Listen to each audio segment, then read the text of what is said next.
Saudi അറേബ്യയിൽ retail സാന്നിധ്യം വിപുലമാക്കി Dammam Al ഒറൂബയിൽ പുതിയ ലുലു ഹൈപ്പർ മാർക്കറ്റ് തുറന്നു. 81,268 സ്ക്വയർ ഫീറ്റിലുള്ള അൽ ഒറൂബ ലുലു ഹൈപ്പർ മാർക്കറ്റിൽ ഉദ്ഘാടനത്തോടനുബന്ധിച്ച് വമ്പിച്ച ഓഫറുകളും പ്രഖ്യാപിച്ചിട്ടുണ്ട്.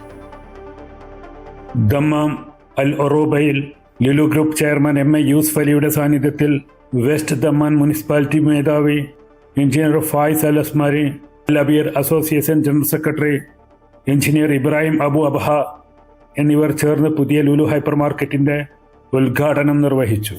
സൗദി അറേബ്യയുടെ വിഷൻ 2030 കരുത്തേകുന്നതാണ് ലുലുവിന്റെ സാന്നിധ്യമെന്നും Lulu group chairman M A Yusuff Ali പറഞ്ഞു. 69ാമത്തെ ഞങ്ങളുടെ പ്രൊജക്റ്റാണ്.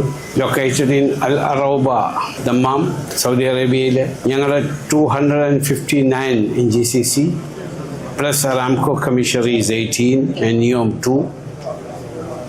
See another 15 projects on pipeline. Dammam Al Oruba Lulu hyper മാർക്കറ്റിൽ grocery, hot food, bakery, electronics, വീട്ടുപകരണങ്ങൾ, ബ്യൂട്ടി പ്രൊഡക്റ്റുകൾ, സ്റ്റേഷനറി, ടോയ്സ് തുടങ്ങിയവയുടെ വിപുലമായ ശേഖരമാണ് ഉള്ളത്. ഉദ്ഘാടനത്തോടനുബന്ധിച്ച് നല്ല ഓഫറുകളുമുണ്ട്. ഉപഭോക്താക്കൾക്കായി മികച്ച പാർക്കിംഗ് സൗകര്യവും ഒരുക്കിയിട്ടുണ്ട്. ഈസ്റ്റേൺ പ്രൊവിൻസ് ലുലു സെൻട്രൽ വെയർ ഹൗസിൽ പുതിയ സോളാർ പ്രൊജക്ടിന്റെ പ്രവർത്തനം ആരംഭിച്ചു.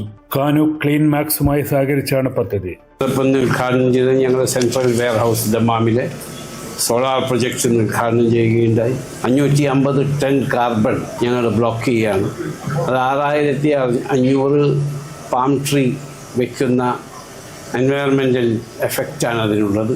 സുൽഫിഖുർ അദായ്, അമൃത ന്യൂസ്, ജിദ്ദ.